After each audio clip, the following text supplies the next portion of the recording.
All right, Alana Jaylo. Yes. How's it going, babes? I am so happy. We had a few issues with the application yesterday. We don't have to go into everything here. No, I think it's best we don't Right. go into the filling out process, but... And you did not have any stamps. I did not. And to be fair, if you would have told me that a couple of days earlier before I came over, I would not have been able to bring any because I don't have any.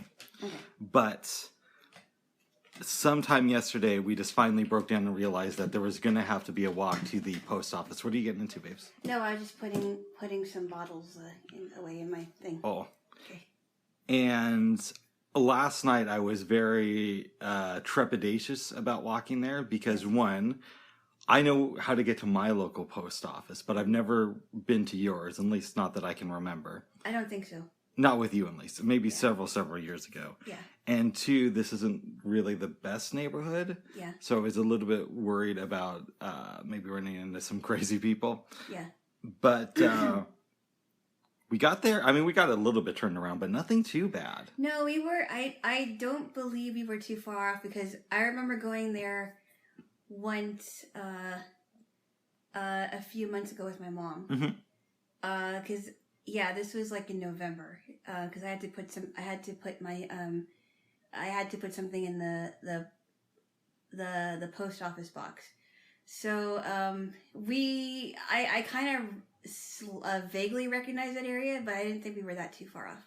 And the lady was really nice, super nice, and so I'll just say that I didn't have to pay like extra. I didn't have to. And it just went really, really smoothly. And Alana is adjusting her bed sheet. Yeah. We're going to get to that in a minute. Yeah. Yes. I think I may have put them on the wrong, maybe not as straight as I wanted it to be. Well, yeah. So after we got home, I stole some of your aloe vera. We ate some chocolate and we started doing this. But now let's get to bed sheet drama. Last week... We're not going to talk about the movies quite yet, but we were watching the movie Zombieland, and you were really, really tired. Yes.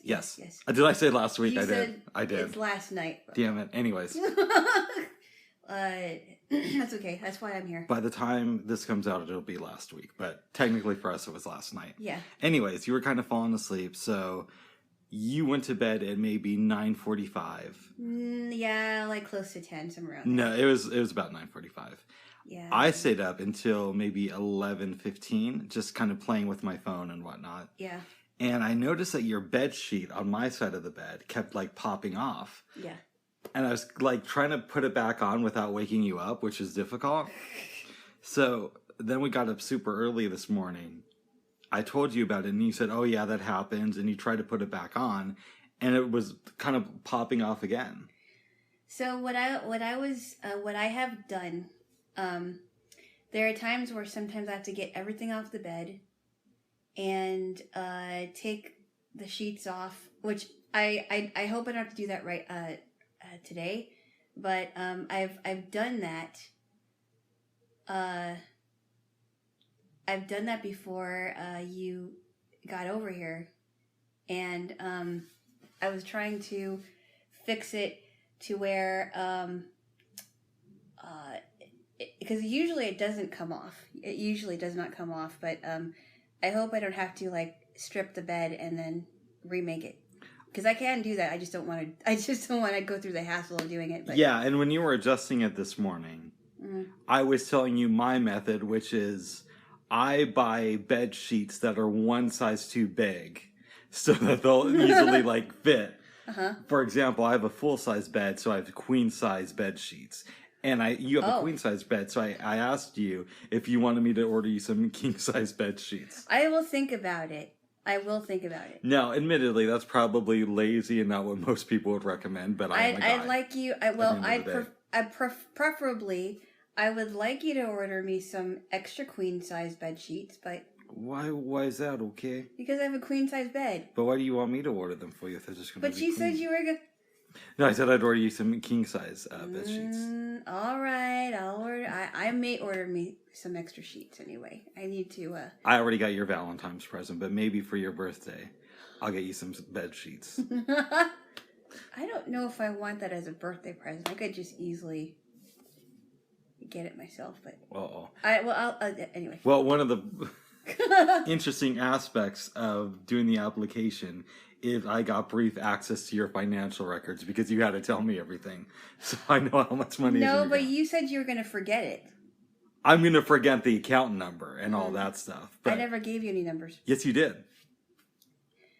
You did. Well, I gave you. I may have said some numbers, but they were not my account number. What I had you do after you gave me the numbers was just like throw random numbers at me. And I did like 2,700, 80,000. Like I don't remember that personal information, but I remember the amount that you told me was still in your bank account. Right. Right. But that's anyway. Yes, but that's it won't be the same amount for long. For anybody listening later. No. When Alana files a fraud case, it's not me, even though I will be in Tahiti by the time this is released. And I'll say, I remember him when. Yes. I remembered him when. Yeah, exactly. He used to be mine. And now I'm filing a lawsuit against him.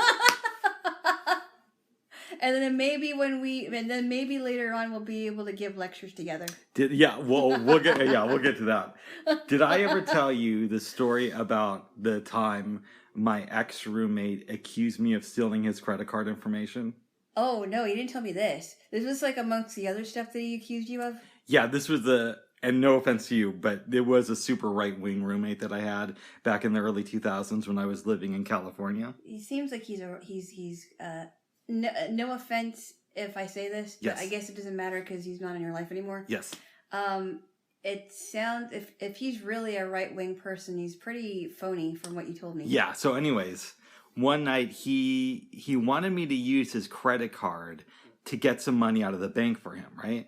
Yeah. Because, so he's Jewish, and it was about to be Shabbat.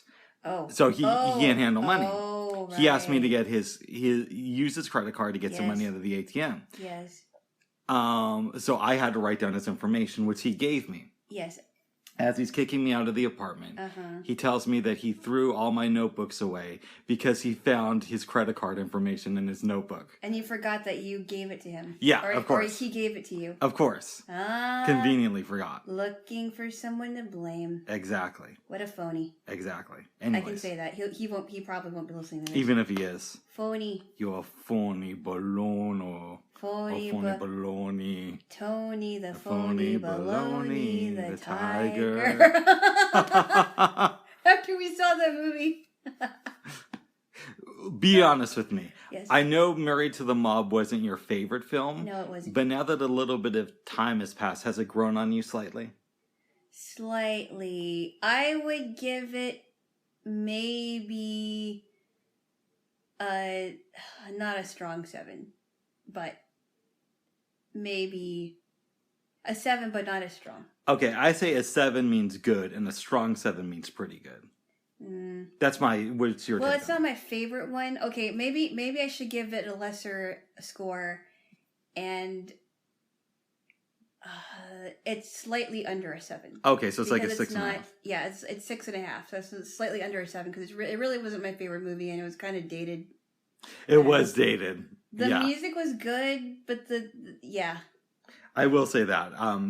Yeah, and I hadn't seen it in like over 20 years by the time I showed it to you last I did enjoy it. I don't know if I want to see it over and over again. I mean, that's the kind of movie that I want to see over and over again. But I did think that Michelle Pfeiffer did a really good job in that movie. It's a fun film. It is fun. Yes. It's not like the greatest film of all time. It's not it's not the greatest film of all time, but I will say it's at least a 6.5. Nice. Yeah. I guess that might be a good segue into talking about the movies we watched last night. The People versus Larry Flint. We have a lot to talk about, don't we? We have a lot to talk about. We have a lot to talk Especially with the first movie. Oh, yes. I mean, there's some things with the second film. I want to give that its proper due, but the first film we have a lot to talk about. Yes, we do. So would you like to... I'll give the basic premise, and you can fill in the gaps here. Okay. Okay, do you mind if I just say a few things before you go there? All right. And I just want to express what this film has meant to me over the years. Okay. It opened up on my birthday in 1996, my 14th year of life.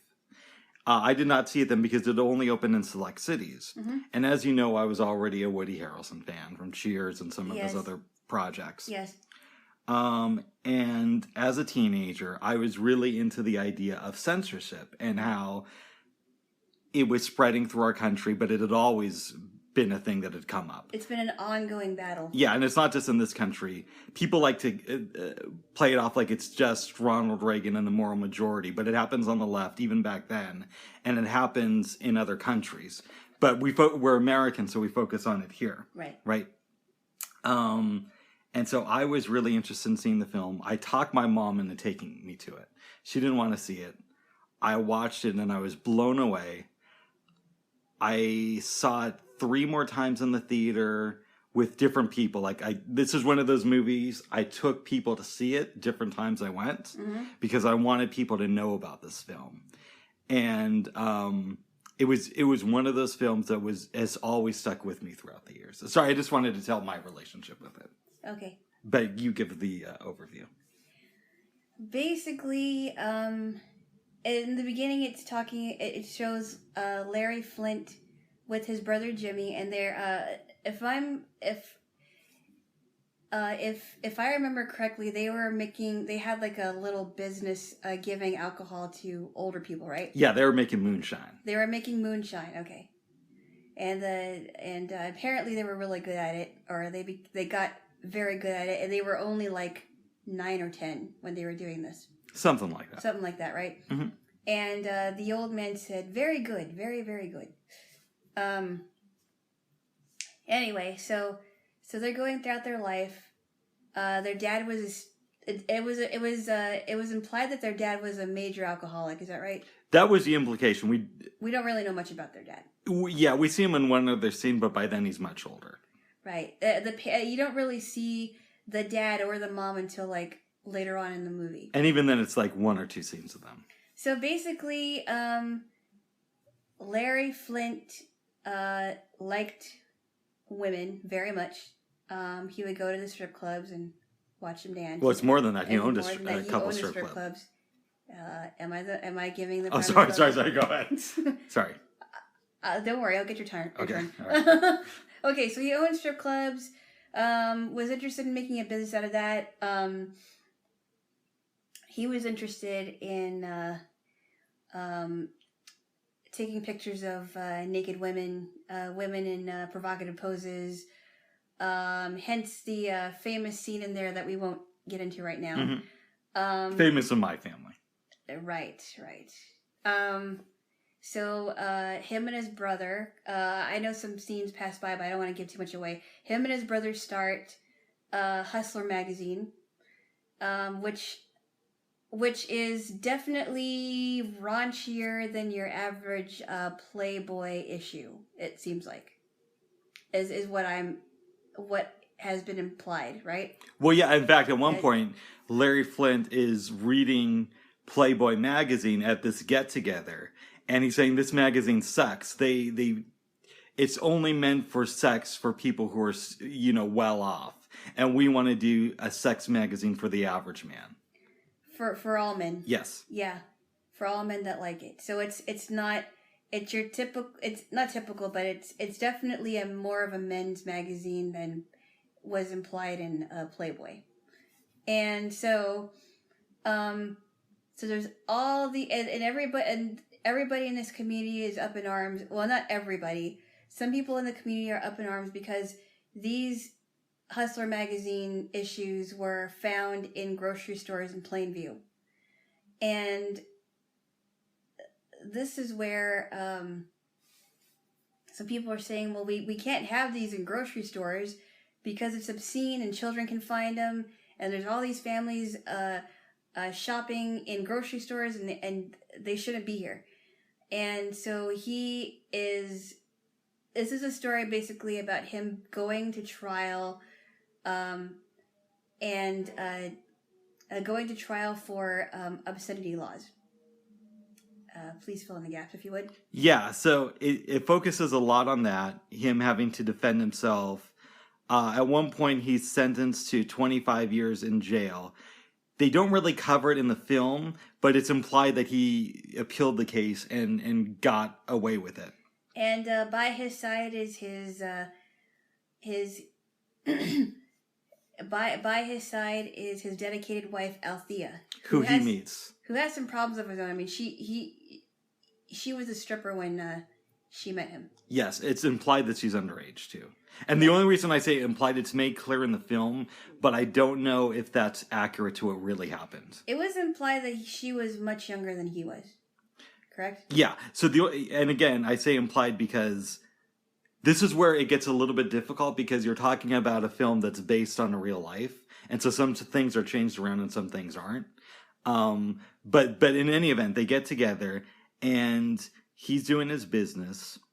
He meets Rosalind Carter, Ruth Carter Stapleton. I'm sorry, Ruth Carter Stapleton, who is the sister of Jimmy Carter. At the time, Jimmy Carter was the president of the United States. And she asks Larry Flint to come over in an attempt to convert this man to the Christian faith. He has him over for dinner, and and she's a very nice woman, and she's trying to disciple Mr. Flint, and in fact goes so far as to baptize him in the water. Because for a while he does convert. Which causes problems in his marriage and at the magazine. And I believe in real life, I could be wrong, but I don't think that Althea Flint shared his same passion for Christianity. It doesn't seem like she did. I would have loved to have seen how far he went with it. Because I don't know how much they put in there. Because the problem that he had was he was trying to mix Christianity and porn together, and it just doesn't work. To me, listen, Larry Flint has some issues. He's a very complicated character in American history, but that seems like an idea that could work today. I don't think so. Okay. They're on polar opposites. They're on polar opposites of the spectrum, and we don't have to go. Yeah, we'll maybe do that when we talk about our thoughts about the film afterwards. Right. I'm sorry, I'm interrupting a lot. Yes, you are. This is your time to shine. Yes, you are. Go ahead. Okay. All right. So basically, something traumatic happens to him, and I'm kind of skipping around because there's so much in that. Something traumatic happens to him. He gets shot in the spine. He gets shot in the back, and Alan, his lawyer, played by Ed Norton, gets shot in the shoulder. Mm-hmm. They go to the hospital. The doctors tell Althea that it's possible that he's going to be paralyzed from the waist down, which pretty much means that part of him will not be able to work the way that it should. He was in a lot of pain, and Ruth Carter Stapleton comes in, and who knows if she really did visit him. We don't know for sure. We do know that in real life they did have a falling out around this time, but we don't know if she was at the hospital. Right. She was trying to offer some comforting words. He admits to her that he believes after this that there really isn't any God, mm-hmm. and therefore lives a life of as an atheist, and then he goes back to doing his business with Hustler. Go on. Okay. The magazine is running, but he is so hopped up on drugs because of the pain that he basically becomes a recluse for like 4 or 5 years, along with Althea. And one day, a doctor comes to him and says, listen, you're doing a lot of drugs, and you could die from this, but there's these operations now that have been pretty successful in relieving pain with people with your type of injury. So Larry Flint goes into surgery, and the pain goes away, and Althea doesn't believe it, so she continues doing drugs. She does drugs and she offers him drugs. Right. But I mean, even after that night, she continues down her own self-destructive path.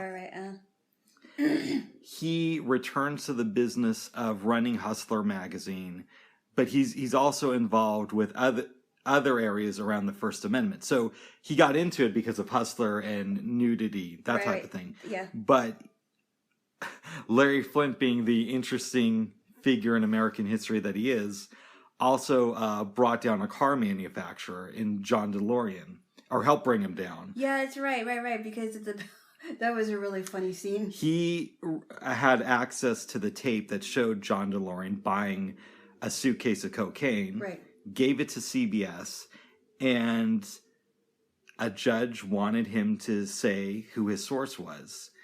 Larry Flint has some conflicts with his judge, to put it mildly.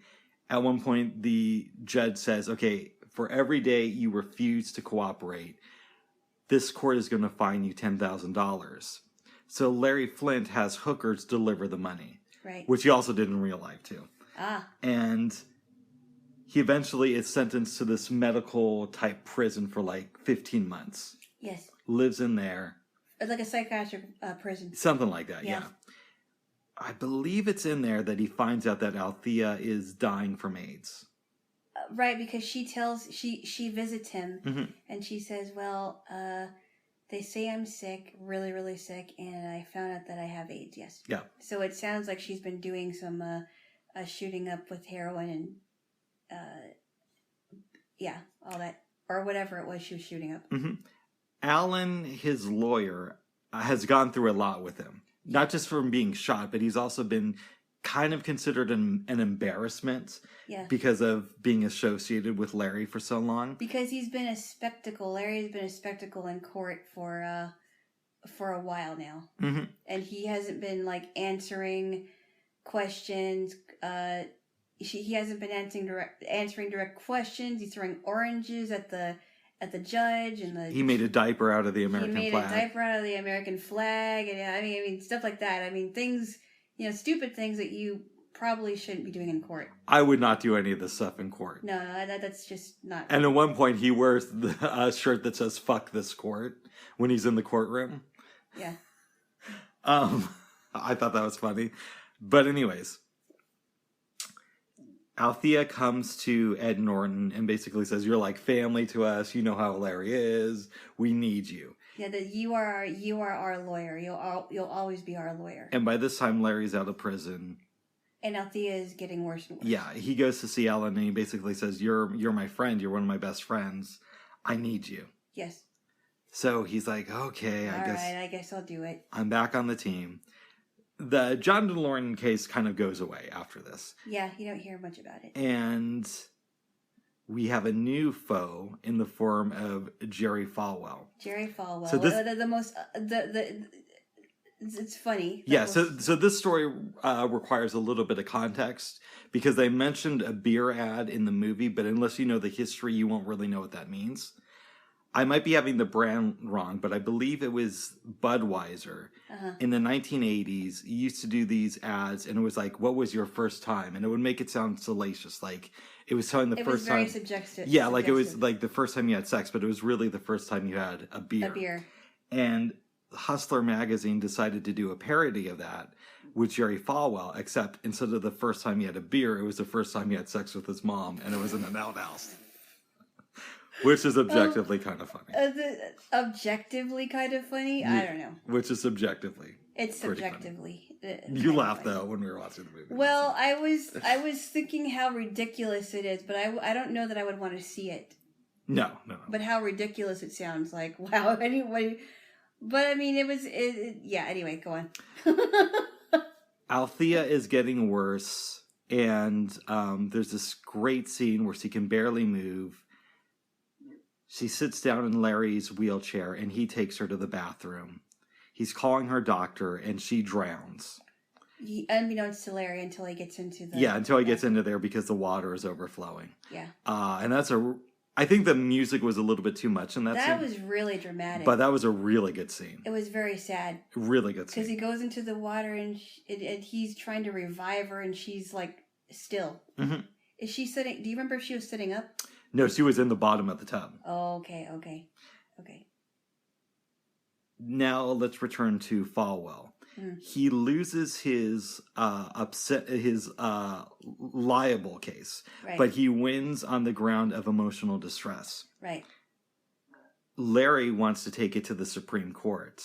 His lawyer, Alan, basically tells him, listen, we could probably get in there, but you're going to embarrass me, and I do not want to be embarrassed in front of the Supreme Court. So he goes there for him. Yeah, he goes alone. Larry flies out, I think, for a couple of days, because at one point he's giving interviews with Alan. Yeah. But I think he's sitting outside of the courtroom before he flies home. And I love the courtroom scene at the end, where it's just Edward Norton talking to the Supreme Court justices. I think that's a really good scene. Right. And what about is that during the scene where he fires his employees? No, that was earlier in the movie. That was, I believe he had just gotten off of drugs, and he calls into the speakerphone, fires them all. Then later, I think after he gets out of the mental hospital, he returns to Hustler, sees that everybody's still there, calls his brother Jimmy over, and basically says, you did a good job, bro, and I love you. I might be having the timeline a little bit wrong, but it's so I haven't somewhere in that area. Yeah, I haven't even though I watched this film a lot, I've not seen it since the 90s. Wow. But anyways, the last scene in the movie, Larry Flint is watching old video recordings of Althea. The music was a little too dramatic, though, I think. I will agree with you on that. It was way too... I'm like, what happened? Yes. But Alan calls and basically says, we got a unanimous ruling from the Supreme Court. And they said that what you did classifies as parody, and it's under the protection of free speech. Right. Larry thanks him, hangs up the phone, and has this conversation with the recorded version of Althea that basically ends with her saying, I'm not going to become old and ugly. You're going to become old and ugly. And she's laughing. And that's the end of the movie. Yeah. We are going to get into Larry Flint's actual life in the discussion of this film, even though we touched upon it a little bit. But before we get to that, what did you think of this movie? There was so much in it. I did like the movie. I don't know. I don't know if I'd recommend it to anyone, just because of, I don't know. I would recommend. Okay, so I would recommend it to a person with discretion. See it at your own risk, because there's some things that might be uncomfortable to see, like the one specific scene that you're telling me about. Oh, there's many scenes in this movie that I could see people in your life having issues with. Right, yeah. How did it compare to the image you may have had to going in? So I've been talking to you about this movie for a long time. Do you think it was better or worse than I made it seem? Or better than worse than you were expecting? I wasn't sure what to expect. I honestly thought it was going to be like a porno almost. So it was better in that sense. It was better, and I mean, I know that it wasn't going to be a porno. Yeah. But it when you described it to me, I thought, oh, is this going to be like almost like Midnight Cowboy? 'Cause I never seen Midnight Cowboy, but I heard that it had like an X rating, and I thought, this is probably going to be one of the raunchiest movies I ever saw. But and I didn't see any of the visuals, so I can't really... There is a lot of nudity in the movie. Yeah. In People versus Larry Flint. Right. But you liked it, or you thought it was a really good movie? The storyline was very good. Yeah. I will say that. As much as I didn't like Larry Flint, I thought he was a sleazebag, I will... and what I commented to you last night was that I could see the free speech debate on both sides. I could see it on Larry's side. I could also see it on Jerry's side. Even though there is something, I don't agree with Jerry on the censorship of that, even if I didn't like it. Yeah. I think that people have the right to see what they want to see, and if they don't want to see it, turn away. Don't buy it. Don't look at it. Completely rid your house of it if you have it. But don't stop other people from having the freedom to do that even if you don't like it. Is this the first film we've watched based on real events? I think it might be. Is it? I think you might be right. Yeah. Yes, I think you're right. I think I'm right. So, yeah. This is where things get complicated. I don't think I would like to know Larry Flint. I don't think so either. But you gotta admire the balls on this guy. Like, even if you don't like wearing the American flag as a diaper in a courtroom, that is just way too much. Having hookers deliver the money to the judge. That's a little too much. That's too much, but at some point, on some level, you gotta admire the balls of somebody who pushes back against the system like that. Even if I don't like it, but I admire it. I will say this though. He is definitely he's definitely made no bones about what he feels about free speech. Mm-hmm. I would say that disturbing scene when he's talking to the people at that church, right? Yeah, that was great. And when he was like, okay, what is more obscene, this? And he shows a picture of the whatever it was. Yeah. Like and naked women. And then a dead person. Yeah. And then he showed another naked woman and then a black guy with like welts on his back, implying that he had been whipped. Right. I think they're both bad. But again, people should be allowed to see what they want to see. Yeah. Even if somebody thinks it's obscene. Because we are a free country and we have the right to express our views whether or not you agree or disagree with somebody. And I think he definitely was a champion for free speech. And I believe also one of his points was, yeah, they're both bad and we recognize that, but one you can show on the nightly news and have big sponsors endorse it, and the other one has to be hidden behind a counter. So that's like a weird double standard. That is a weird double standard. But I also kind of have, I also have this idea where there is a time and a place for everything. Mm-hmm. I don't agree with those magazines in grocery stores, but I will say that if they're going to have it in grocery stores, they should at least store it in the back of the store. And I know you didn't agree with me on that. I have mixed feelings. It's not that I don't I have mixed feelings, but well, let's take this to the modern age, and then I do want to get back to the film. Okay. Facebook and Twitter have been getting into trouble for censoring some liberals, but mostly conservatives, and I side on this. I'm beginning to side more on the side with the conservatives on this, but I'm glad you are. But let's take it out of politics, right? Okay. Let's say I start a Facebook page called Rick's Ladies of the Night. And all I do is post naked pictures of hookers. Mm-hmm. Facebook, in many ways, is like the new publishing system of our time. Yeah. Because the internet has sort of like killed that business. Right. Should I be allowed to post naked pictures of women on Facebook? Well, that's a good question. Are these pictures public though? Are you making them public? Or are you just would you be posting it for people that want to see it? I would be posting it for people who want to see it, much like Hustler. Well, as much as I wouldn't want to see that, that is your business on social media platform, and even if someone didn't agree with you, they don't have to look at your pictures. Yeah. And it's not like you're selling them. So you would be okay.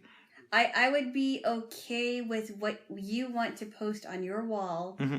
That's not my business to tell you not to do that because it is your wall. Yeah. I don't have a Facebook page. I'm not planning on getting it, but if you're not being a person, if you're not a person that is like actively putting things out there about hurting women, right? Hurting women, killing women, just doing horrible things to animals, right? Right. If you're not putting it out there for, and selling these pictures and making it, pushing it in everybody's faces, then, I as much as I don't like it, whatever you do with your wall is your business. So what's the difference between that and a small mom and pop store saying, we want to have the Hustler magazine on our shelves? I think the problem I have with it is if it's getting into the wrong hands. That's the only real problem I have with it. It's not that it shouldn't be there, even though it's kind of weird. Yeah. At least have it somewhere where kids can't find it. I want to ask you one more question related to social media. Am I making any sense? You are, but there's one question that I think might give you pause. All right. But you are doing a good job with this. Okay. I have friends with kids. Yeah. So presumably, if I post some pornography on my wall of, hey, this is a really hot hooker and she's naked and slapping her ass and all that stuff, a kid could see that because one of my friends' kids could see that. Yeah. Well, see, that's the thing where you've got to be very careful with that. Okay, because even though you want the freedom to put that out there, you also have to think, well, do I want my friend's child to see that? But do I want my friend? Yeah. You know, I mean, you really have to weigh all the pros and the cons. But you don't think that social media should get involved and say, hey? No. Okay. I don't think so. That's fair. Think that's fair. That is not their job. That's fair. Because if you're gonna have a social media platform, no matter what it is, whether you agree politically, whether you are freewheeling than more people are, you know, than some people are, whether you're into pornography, I mean, it's not their job to censor you. Would you have a problem with a ma and pa convenience store having Hustler magazine if it's like at the top of the rack? So you'd have to be like a somewhat older kid to even see that it's on the rack. I guess that would be kind of better, but I would rather they be in the back of the store. And if they wanted, if they were old enough, not that I would condone anyone from getting it, but if they really wanted it, they would have to locate it in the back of the store. Like they shouldn't be mixed in with like the other 17. Yeah, they shouldn't be mixed in with like teen magazines. No. That's just what they should be at least separated from those. Do you understand? I hear what you're saying. I don't completely disagree with you. Yeah. But I also don't side with you 100% because I also think to myself, in the 1980s, Tipper Gore came out and advocated that albums with explicit lyrics should have a parental advisory sticker on it. And I disagree with that. I disagree with that too, but one of the things was, okay, so that's putting it in another category. And one thing that happened as a result of that is some stores stopped selling albums that had that sticker on it. Another side effect, which I highly doubt that Tipper Gore expected, was that people like me who came into their own musically in the 90s would gravitate towards albums that had those stickers on them. So she probably didn't think that it was going to happen. Yeah, she probably didn't think that people of my generation were going to look for those albums to buy them. You know, so one could make the argument that now that they're in a special place, a lot of stores won't sell them. But stores that do sell them will have customers who are only looking for that type of material. I don't know if it's apples and oranges, now that I'm thinking about it. But it's just something to think about. I don't think we're going to come up with the answers here. Yeah, it's an ever ongoing battle. And I don't know that it's far from, I don't know that it's close to being over. I mean, we're probably going to be battling that in our lifetime until one of us dies. Oh, I think the battle of censorship will always be a thing. Now, whether or not it continues to be around the idea of sex or politics, who knows? But I think society will always try to have some things that it considers taboo that you're just not supposed to write or show. You know? And right. So I've never read Hustler magazine. Thank goodness. But I have read Playboy magazine. Yeah, but you read the interesting articles though. I like the interviews in Playboy. Yeah, I do. I am one of those people who reads it for the interviews. Okay. Larry Flint might not appreciate that, but that's the way I feel. Well, it doesn't matter. But I'm wondering, would you ever buy an anthology of articles from Hustler magazine? It's not the pictures, but it's opinions or jokes. I don't think so. I just because of the history behind it, I don't know that I would. I mean, I don't read magazines like that, and it sounds like that magazine is geared towards men anyway. What use would I have for it? I don't know, babes. Yeah, it's just like why would you read Ladies' Home Journal or Better Homes and Gardens? That's a good point. You know what I mean? Although Larry Flint does publish a lot of different magazines, and I think I watched interviews after you went to bed, and one of them he was talking about how he does have adult magazines that are aimed towards women now. Oh, really? Mm-hmm. So maybe I'll get you a subscription for your birthday. No, I've just never been interested in erotics types of articles. It's just Women's Hushwell Monthly. How can I lose? Okay. Oh, jeez. Sorry, that was my impression. No, it's just not my thing. You know, if a woman wants to do that, then that's her business. But I'm not into that stuff. I want to explore Larry Flint's relationship with politics, and some of it was covered in the movie. Yeah. And a little bit of it was left out. For example, they did not talk about when he ran for president in, I want to say, 1984. But there, in fairness to the filmmakers, there was a lot to cover. Okay. In the movie, they make it seem like it's the second issue of Hustler where they got naked pictures of former First Lady Jackie Kennedy Onassis. Yeah, wow, yeah. I've done some research into Flint, but it's been a long time. I did a little bit last night, but it wasn't about this. I don't know if it was a second issue, but I know that they were struggling, and it was very early on in the company's publication. And you said that actually happened, right? That actually did happen. Wow. They had nude pictures of Jackie Kennedy in Hustler magazine. Wow. It's bizarre when you think of whenever you hear about Miss Kennedy Onassis, they always talk about like, well, what a classy lady she was. Yeah, but then you see that you find out that she did nude pictures for Hustler magazine. Well, she basically saved Hustler magazines, and it's not that she did nude pictures for them.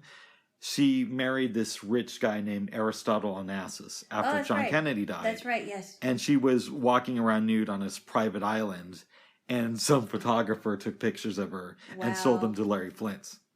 I heard that, I don't remember if it was her granddaughter or great-granddaughter named Athena Onassis or something.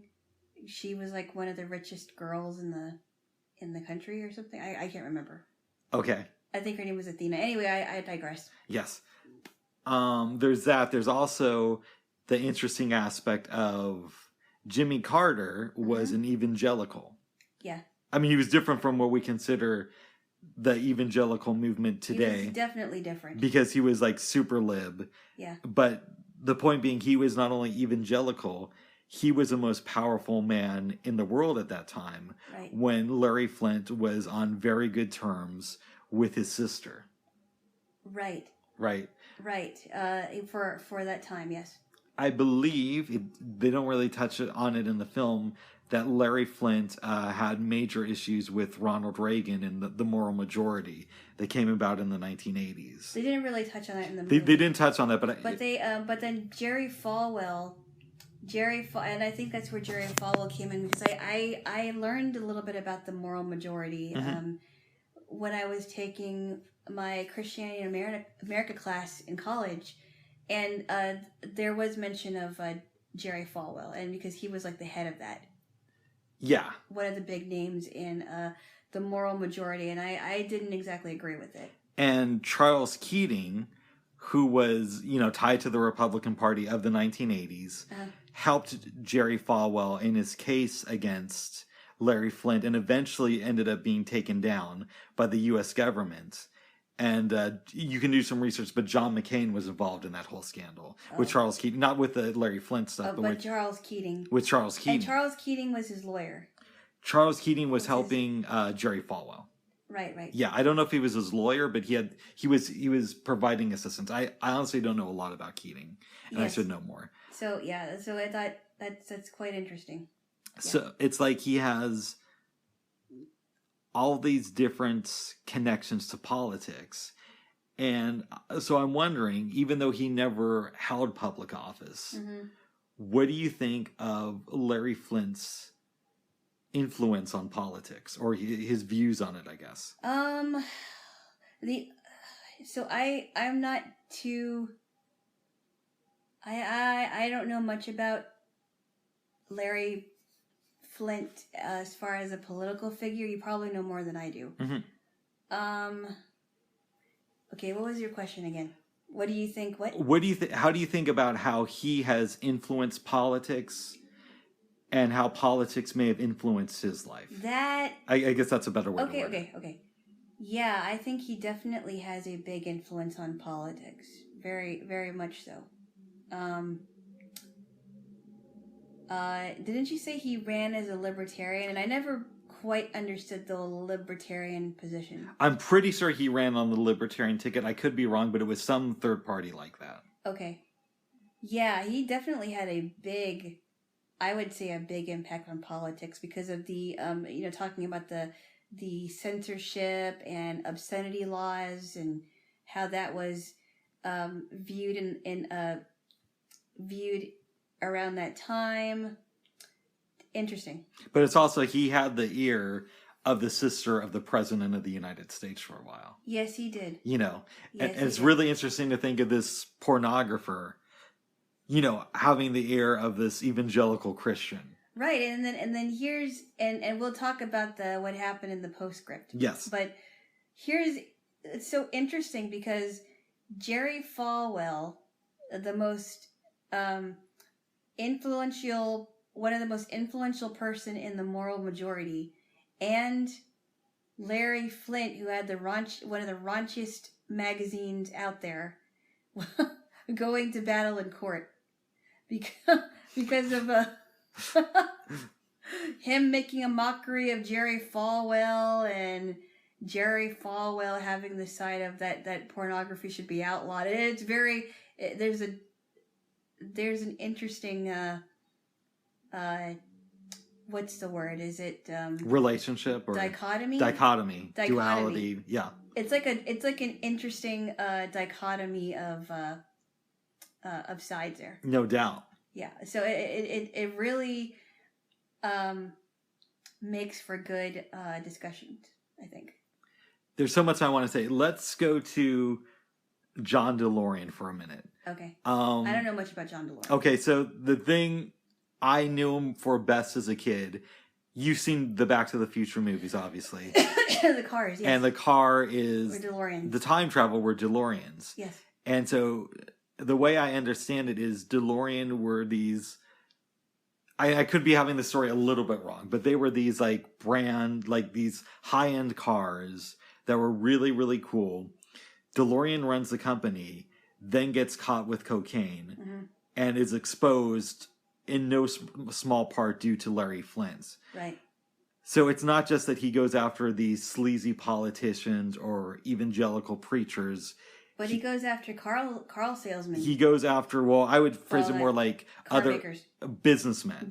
He goes after businessmen with some success. So I find that really interesting too, because while they're trying to take this guy down, no matter how you feel about his profession, they're trying to take this guy down, but what about the other guys that are getting away with it? John DeLorean did not get away with it, though. No. Yeah. So in society, there's the idea of the outsider. Right. And there are people who fit that mold in different ways. You can be in the mainstream and be sort of on the fringe and considered like a mainstream outsider. Like Michael Moore would be a good example of that. Right. That he doesn't follow the beaten path. Even if you watch his interviews on MSNBC, he's a little bit of an outsider for them, but he's still accepted within the establishment and the norms, right? But then you have somebody like Larry Flint, who's like an outsider, but still it's somebody who's managed to have a lot of power and influence. So he's like a more, I guess, authentic version of that. And we see his outsider status when he brings down people like John DeLorean. Yeah. What do you think of his... I want to make sure I phrase this right. In some ways, he's an agent of chaos, right? Mm-hmm. Because he causes havoc in courtrooms. He brought down John DeLorean. Mm-hmm. He tarnished the image of Jackie Onassis. Right, exactly. Yeah. I personally find that stuff, again, I don't agree with all of it. Yeah. But I admire it. Even the things that I think are disrespectful, I admire somebody who pushes those buttons. What's your take on it? Well, I mean, I think I would agree with you to a point. I do admire him for standing up for his convictions, even if I didn't agree with it, and also standing up for other people's convictions when it comes to free speech, right? Because didn't you say that there was somebody that he stood up for, even though he didn't always agree with him? Yes, that wasn't to do with free speech, though. Oh, it wasn't? We could actually talk about that because it might help influence your thinking. All right. So Larry Flint is shot in the 1970s and becomes... That's right. Has to become a wheelchair user. Yep, he's paralyzed. Pretty much. Right, he's paralyzed. They never catch the guy. And I forget the person's name, but somebody takes responsibility. Oh, it's for the death penalty. Yes. Yeah. Somebody takes responsibility for the shooting, and he says that the reason he targeted Larry Flint was because Hustler magazine showed interracial couples back in the 70s, and he didn't like that. Okay. So the guy is on death row for killing somebody else, and Larry Flint, if you know any of his history, is very, very anti-death penalty. So he came out publicly and said that this man who shot him, or who we think did, should not be executed. Yeah. Now, the guy lost the battle and was eventually killed by the state, but Larry Flint spoke in his defense. Which I find very interesting. Mm-hmm. Yeah. Huh. So what do you think of him as an agent of chaos? Do you respect it? I respect it to a point. Mm-hmm. I am not anti-death penalty. I am very much for the death penalty, especially if someone commits several heinous murders. Yeah, I am too. I think they should die in place of the people that died because of their hand. Mm-hmm. But I do admire the fact that he stands up for his convictions, no matter whether you like the guy or not. You can't really, you got to give him that credit at least. For sure. Yeah. An interesting postscript to this film is after the case goes to the Supreme Court, Jerry Falwell and Larry Flint started doing public debates and become, I don't want to say that they were like best friends, but they become friends. Mm-hmm. When Jerry Falwell died, Larry Flint went on the Larry King show and talked about him and said, yeah, we were friends. And Larry King asked him, well, why was that? And Larry Flint's response was, we didn't have anything in common. We didn't see eye to eye on any of the big issues. But I knew that he was a genuine person. If you talked to him, off camera, you could see that he believed what he said and he stood by his convictions. And he said that I really respect somebody who does that. And Larry Flint also said that he felt that Jerry Falwell was actually a really nice person in real life. Oh, wow. If he got to know him. Wow. And that's another interesting thing. Like Larry Flint was a pornographer who was friends with one of the biggest people in the evangelical movement, which was like the most unlikely, somewhat friendship. Yeah, friendships you could think of, right? And they had sued each other in court too. But then they lecture with each other. Yeah, I guess they were able to put aside their differences. Mm-hmm. For as long as they could. And they decided, well, we're never going to agree with each other, but we can be with each other in the same room and not try to kill each other. How do you feel about that friendship? I found it really, when you told me, I was really surprised. Yeah. Very, very surprised. It's almost like an oxymoron. Yeah, so I had known that they were friendly, But after you went to bed last night, I did a little bit more research because I wanted to make sure that I remembered the story right. Yeah. And I had not seen the clip until last night of Larry Flint talking about Falwell after he died and saying that he considered him a friend. I knew that they were friendly, but I didn't know that he said that publicly, that they were friends after his death. Yeah. It was really interesting to me. What do you think that says about people's ability to connect? People, I think it's so interesting that some people have the ability to connect with people that are on the polar opposite of their views and be able to do it well. Yeah. And be able to put their differences aside, even if it's just for an hour, and have a very good and honest and well-rounded debate discussion. Yeah. I don't know what Larry Flint's complete views are on life and everything. Going back to politics for a minute, it's interesting because, you know, first he smears or helps tarnish the image of Jackie Onassis, whose husband is, you know, considered now to be kind of like a hero to the left. Right. And then he kind of goes after the moral majority, which was the right wing in this country. So he goes after both sides. Yeah. It's kind of interesting. I mean, if I had to guesstimate his political views after hearing him talk and various things I've read, I would assume that he's slightly more left-leaning than right, but probably not by a lot. Okay. And I could be completely off. He's like an independent. He's like an equal opportunity sewer. Yes. You know? You kind of have to. Yeah. You know. I think we need people like that in our society to call out things that are going on both sides. I want to get your opinion on that, though. I think you're right.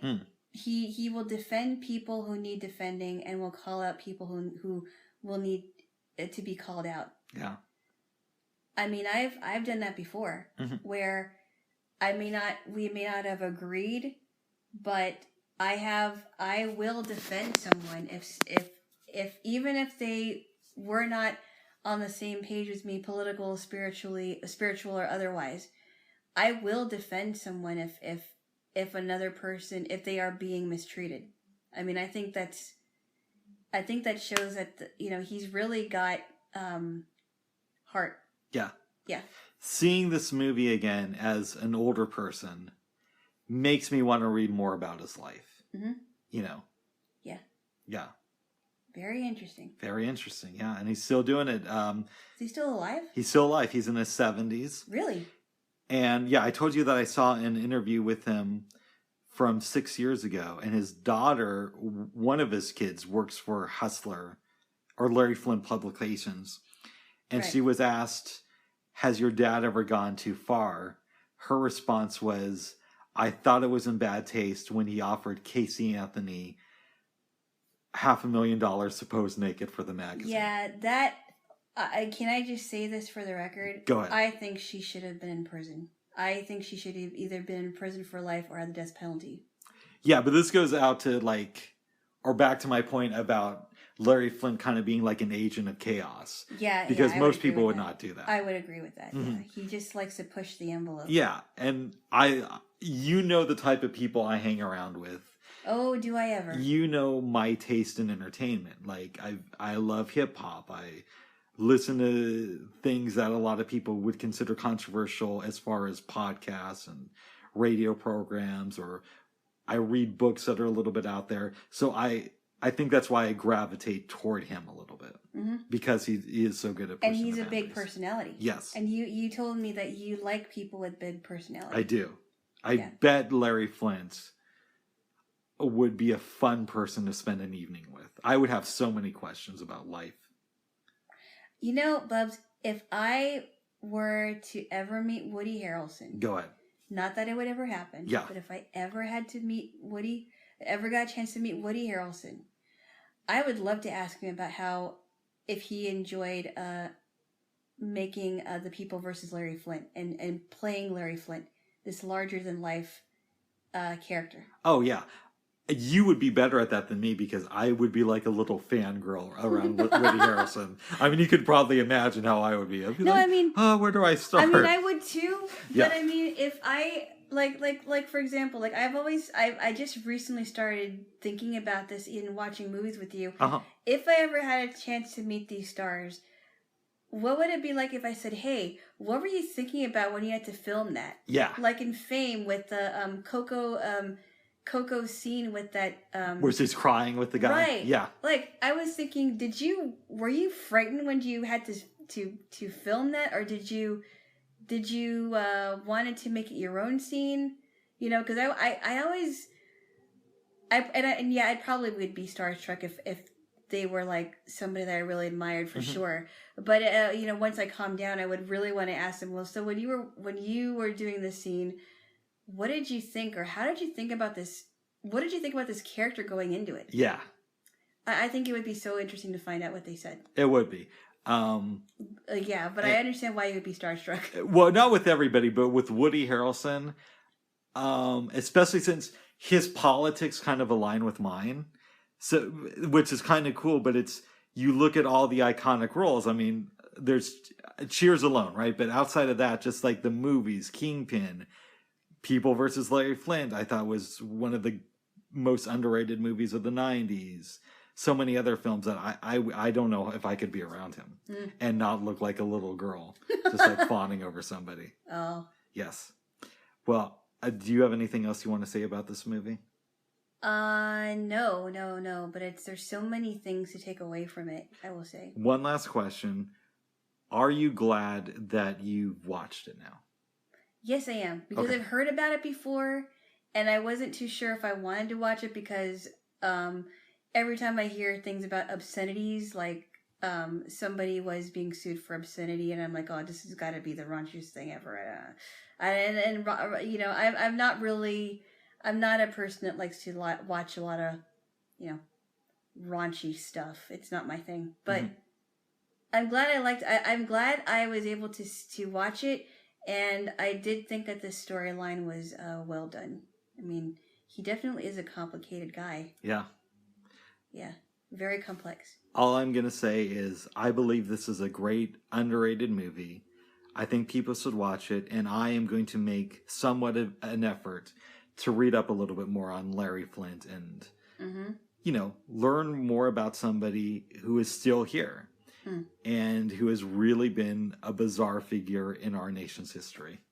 Yes. In a good way. Yes. Yes. So when this was going on, I would guess he was in his 30s when all this was happening. When the obscenity stuff? Yeah. I'm guessing like 30s to 40s. Right, okay. Yeah. So he was fairly young. Okay. Yeah. And he played the judge in the movie. Which is kind of cool. Very clever, actually. Yeah. Let's have the real Larry Flint play the judge. That was awesome. That was definitely very good. And I will get you that subscription to Hustler magazine. No, I don't want it. It'll be the female edition. No. Why? I just figured it was something that you could share with your family or maybe take to church with you. No. Hey, this person, this is a magazine from somebody who was friends with Jerry Falwell. Yeah, no thank you. No, you could take it to a flamboyant stone church, okay? Okay. That's enough. Enough about the movie. Go check it out. Yes. Great film. Yes. And I'm so glad that I got to share it with you. Yes. And your feet are touching my hand. That's right. Very nice. Babes. Yes. I watched a movie last night. Okay, we both did, but I was we did. Really, okay. I was very. I thought it was just me. No, I was very, very tired by that time. But I was up. I was awake enough to kind of see the gist of it. Okay. Yeah, sort of. But I think I'll let you. Yeah. Let me talk a little bit about my relationship with this film because you know I love to pontificate. Zombieland. I have heard about this film for years, probably since it first came out in 2009. And last year, about a month and a half into the pandemic, I finally decided to sit down and watch it. Excuse me, I had something in my throat. Mm-hmm. And I really enjoyed this film. Thought it might be a good pairing with The People versus Larry Flint. And that's why I showed it to you last night. Now that I've given my little explanation of me in the film, I will talk about the actual movie. It's basically told through the story of this character that we know as Cincinnati. No, it was Columbus. Columbus, I'm sorry. Columbus. So should I give a little bit of a context here? Go ahead. So there's only a few humans, real humans, on the earth in America, and the reason why they are calling each other by cities is because they don't want to get caught. Yes, exactly. Which is kind of a weird way to do that. And Columbus is kind of this nerd, a little bit of a shut-in. Mm-hmm. When the apocalypse happens and people start turning into zombies. Then he's forced to step up a little bit. He's still awkward, but he can defend himself a little bit better. He's walking one day where this guy pulls over, and it's Woody Harrelson, a.k.a. Tallahassee. Tallahassee, yep. He agrees that he's going to take Columbus to meet his parents. Yep. But on the way, they get distracted by searching for Twinkies. Because yes, they do. Woody Harrelson really wants a Twinkie. He loves Twinkies. They find a Hostess truck that has crashed, but it only has snowballs in it, which I don't think I've ever had. I like them, but there are better Hostess things that I like more than snowballs. Let me ask you a question. Yes. Knowing me, do you think I would enjoy them? Well, I think you would say, babe, there needs to be chocolate in this thing. Okay. Fair enough. But you would like the ho-hos and the ding-dongs. And I am a Twinkie fan. Yeah, too. I think I'd like ding-dongs more if I was a woman, but I hear what you're saying. And the cupcakes. A lame joke. And the cupcakes. Yes. Yeah, you would like them. Yes. Okay, go on. Anyway, so they eventually end up at this convenience store. This lady comes out. We'll call her Wichita or Emma Stone. Her name is Wichita. Yes. In the movie. She says, my little sister has been bitten. And her name is Little Rock. Little Rock. A good rap name. They go to the back of the store. They see her, and Woody Harrelson is about to kill her. Mm-hmm. But the sister says, I want to do it. And she turns the gun on the two of them, takes their weapons and their car, drives off. Mm-hmm. Tallahassee finds a van type of vehicle or a mini bus type of thing. Right. It's hard to tell that some rednecks had because it's like loaded with guns. Right. They go in search of these girls. They see the vehicle. Woody Harrelson goes out to explore, and Little Rock, who's like 12, comes in and overpowers Columbus, which I thought was really funny. When Woody Harrelson goes back to the car and he's like, you got beat by a 12-year-old girl? And Columbus is like, yeah, but women are a lot more mature and stronger than men are at that age. Yes. She's a strong 12-year-old. Yes. Wichita comes into the car. They drive off.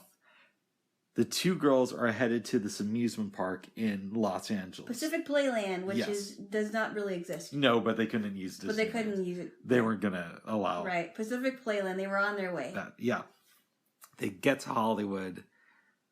Tallahassee steals a map and says, we're going to live it up tonight, guys. He takes over the wheel. They drive to this house. And there's initials on the front gates. And the initials are BM. They walk into this house. Now, initially, Bubs, yes, I thought the initials BM was going to stand for bowel movement. Oh my goodness! Anyway, they enter the mansion. There's pictures of Bill Murray on the wall. And like, this is Bill Murray's house. We're at Bill Murray's house. I love this line. The little girl says, "Who's Bill Murray?" Yeah. Woody Harrelson's response is priceless. He just says, I've never hit a child before. Which is really funny because We just watched a movie with both Woody Harrelson and Bill Murray in it, Kingpin. Yes. Which is kind of funny. It was a great movie. I loved all your movies, including... We're going to get there. We're going to get there. Yes. So Columbus takes Little Rock into Bill Murray's private theater to show her Ghostbusters. Yeah, great movie. Bill Murray comes out. He's dressed like a zombie, but it turns out that he's just faking so he can go play golf and still hang out with the people. And Woody Harrelson freaks out. He's like, Bill fucking Murray, it's you. I've seen all your movies like 1,000,000 times. I even like your dramatic stuff. He's hanging out with Harrelson and Emma Stone, and one of them says, you know what? You should go in there and harass this kid Columbus. He's frightened. He's not going to do anything. Columbus ends up killing Bill Murray. And then that was a funny scene because he's like, Bill Murray's like, well, actually, I think it's Bill now. Yeah, I think it's Bill now. And it's like, it's a little tender because he was shot in the heart. Yeah, and they're like, any regrets? He thinks for a second. He says, maybe Garfield. He's like, any movies you regret doing? And he's like, oh, maybe Garfield. No, they just say any regrets, like regrets, maybe Garfield. Like life regrets, and he says maybe Garfield. They throw his body off the roof and give him a 21 gun salute, which I thought and was great. And why do I keep saying Cincinnati? Columbus fires the gun at the wrong time at first, which is great. Okay. Woody Harrelson starts hanging out with Little Rock, and Emma Stone, along with Columbus, start dancing. Yeah, and he really is into Wichita. Mm-hmm. Really into Wichita. They don't hook up. We also realize that night that Woody Harrelson has been talking about the death of Buck, his son. Right. But they think he's a dog, right? Columbus thought that he was a dog at first, and then he finally realizes, oh no, he's talking about his son. Yeah. He died. Mm-hmm. Two girls leave the next morning. Columbus and Tallahassee kind of get into an argument. Mm-hmm. Columbus says he's going to chase the girls. He gets on this motorcycle and crashes and falls off of it like halfway down the block. And meanwhile, the girls are at the Pacific Playland. But zombies are chasing them. Zombies are chasing them. And they're caught on this one ride. The guys go, I'll make it short. They rescue the girls, and they agree that the four of them are going to team up and live life together as long as they can through the apocalypse, and that's when the movie ends. This isn't the best movie ever. I'm not going to say that it's not on the same level as The People versus Larry Flint. No, that's why I gave it a 7. But not a strong one. I still think it's a fun movie. It is fun. I think it deserves a better grade than Married to the Mob. Okay, that's fair. Yeah, because they're both fun movies, but they're not like anything to really go deep with. Yeah. I also think I'm more partial to it because I've seen more zombie stuff. Like I'm a fan of the first few seasons of The Walking Dead, which I know you have not watched. No, but I heard good things about it. It sounds like a weird premise, though. It's a fun show, though. Mm-hmm. I'm curious. What do these characters teach us about survival? Well, I guess as long as they are together, because it sounds like they're the only humans in America. As long as they're together, they can get through anything, including a zombie apocalypse. What do they also show us about the need to use distance as a form of survival? For example, before they all agree that they're going to stick together, they call each other by the names of the cities where they're either going to or they're from to keep from getting too close to people. That's and there's also weird. There's also this agreement that at some point they're going to go their own separate ways. It's weird to me. It's like they're keeping them they're keeping each other close, but they're not. Does that make sense? Yes. Like, if you wanted to be close to someone, you'd want to know what their real name is. Mm-hmm. Not just what city that they're going to, or not just what city that they're from. You'd want to know their name. But it's strange to me.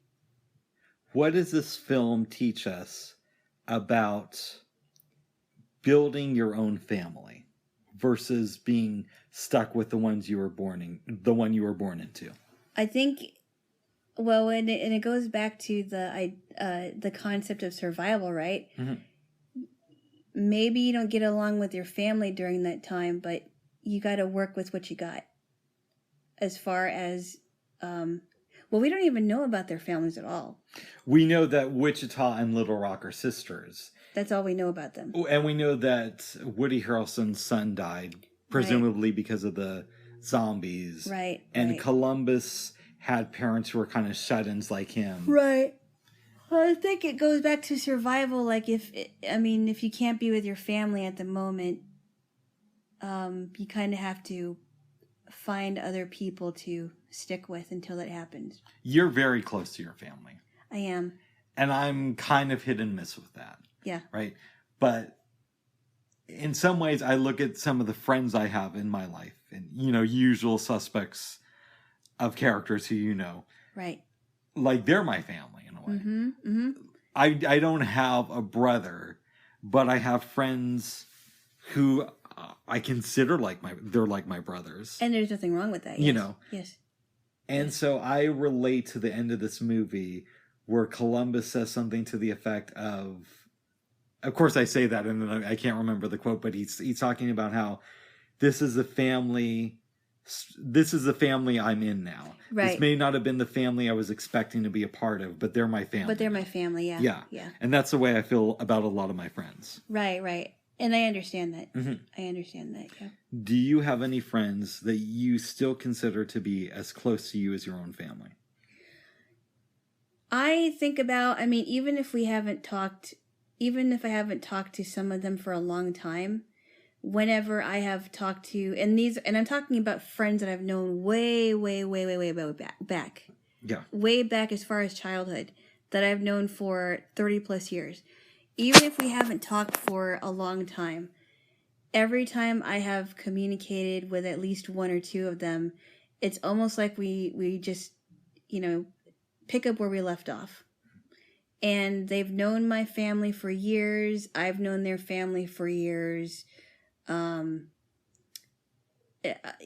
Yeah, I certainly do have friends that I would consider still family in some ways. What does Tallahassee teach us about moving on? That is a really good question. I want to hear what you have to say about that first. When we meet him, we think that he's this like gruff guy who likes Twinkies. Yes. And hates everybody in society. Right. But we learn that he's a fan of Bill Murray movies, right? Which, shout out to him. Great taste. And then we discover the reality of he's a parent who's lost a kid.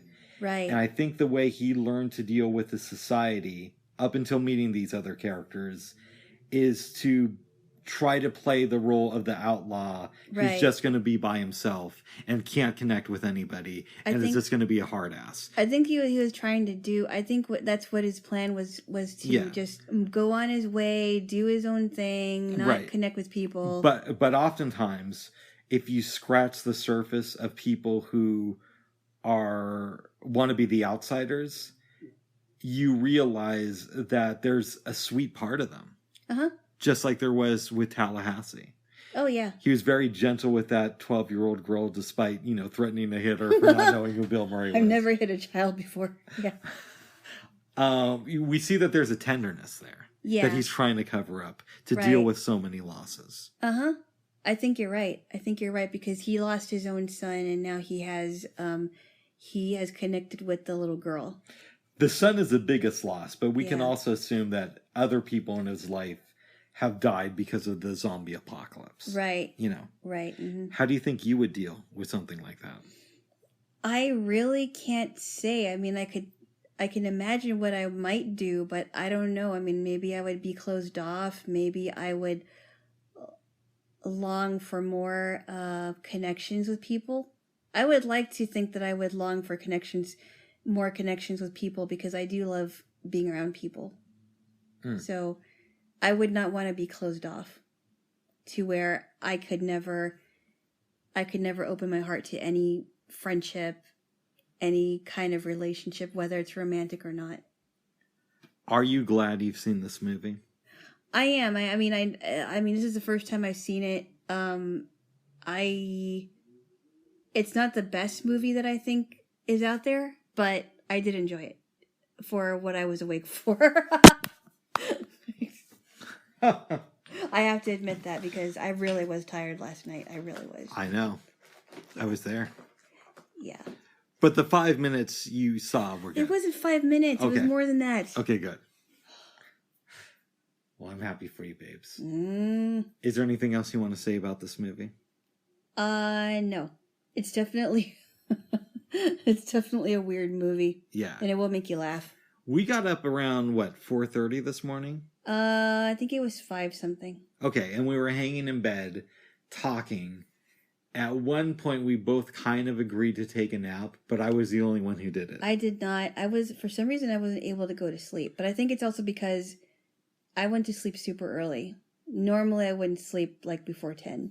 I slept really good. I did too. Nap. Oh, you did? Yeah. Okay. What did you do when I was out? I was just listening to my playlist. Nice. It took me maybe 15 minutes to fall asleep, but once I was out, I was out. Yeah. I introduced you, babe, to some good music last night. Yeah. That one group, Salt, it was very different. Mm-hmm. I liked it, though. It was a good kind of different. And you had also never heard Jockstrap. No. I remember when I was about to play them, you're like, what's this going to be? Oh, Jockstrap, okay. And then the first song comes on, you paused and you said, I actually kind of like this, okay? Actually sounds cool. Yeah. It did. They're good. It was different. They kind of remind me, those two bands kind of remind me different bands like Portishead. Yeah. How they sound very like Portishead and the Alabama Shakes. Different stuff. Interesting. Yeah. Yes. And Honey Honey. Interesting. I don't know if I'd go the Honey Honey. Well, maybe not Honey Honey, but they have a hint of what the Alabama Shakes sound like, and Portishead. Oh. Would you agree? Yeah, I would say that. Yeah. Alana. Yes. Did you have any dreams last night? I did not. No, I didn't. You were out, babe. I was gone. You had your nose strips on, but I still heard you. Oh, right. That's enough. Okay, sorry, I didn't know. I think you disclosed enough about me already. There's one thing I haven't told about you. It's that you farted in your sleep. No. No. It's that I love you. Hey. What? I was in a good mood earlier. You don't want to upset me now. Are you still in a good mood? Can I still redeem myself? Good. Yes, you can still redeem yourself. But just remember. What's that? Remember the consequences. If you get in trouble with me, remember the consequences. Oh, I have to pose naked for Hustler magazine. No. Tell everybody that I'm Casey Anthony. What? No, I don't know. I don't know either. No, I'm having fun, babes. Okay. Is there anything else you wanted to say? No, I think we have had a very good start today. What? We didn't cover what we did for dinner last night. Oh, no, we made a really yummy kale salad. It was great. And I forgot the tomato of all the things. I forgot the tomato, but we had kale salad with cucumber, avocado. What was the other thing? Cucumber, avocado, kale, of course. We made feta cheese. Quite a bit of feta cheese. We also you made a sauce of lemon juice. What was it? What I did is I took some of the pico de gallo you have in the fridge. Yes, because we didn't have tomatoes. I put it in the bottom of the cup that I was using to mix the sauce together. Uh-huh. I poured in some olive oil, little bit of lemon juice, and just a touch of lime, and also tiny bits of apple cider vinegar. Mixed it together and poured it over it. It was really good. Tossed it. Yeah. It was really, really good. And before that, you showed me how to close an envelope. Yeah. See blind tutorial later. Yes. Blind guy learns how to close an envelope. So I wasn't expecting you to record that, actually. I was just expecting you to look at what I was doing. I really did it just so I could have a frame of reference. Yeah. And because I'm an egomaniac, I posted it.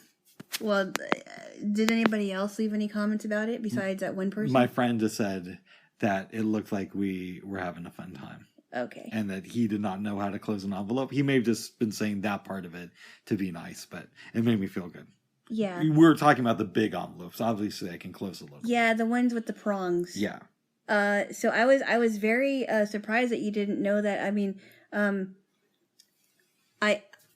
thought I just didn't. I didn't know that you didn't know how to close it, and you would just close it with duct tape. Yes. I'm a weird one, Jaylo. Yeah. Babes. Yes. Well, I don't know. Unless there's anything you have left to say, maybe we should try some of that hummus I made. Yes, with some crackers. Yeah, but some good crackers. Before that, I've never kissed anybody, okay? Oh my goodness. What? I never have, okay?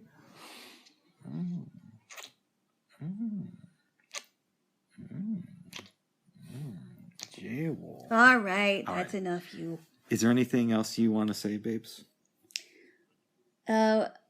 I just think that we had a really good Friday so far, and I'm just in a very good mood, and I hope you are too, Bubs. I am, babes. All right. All right. Happy trails. To you. To you. Until we meet again. Until we meet again. Happy Friday. Happy Friday. Bye-bye. Bye-bye.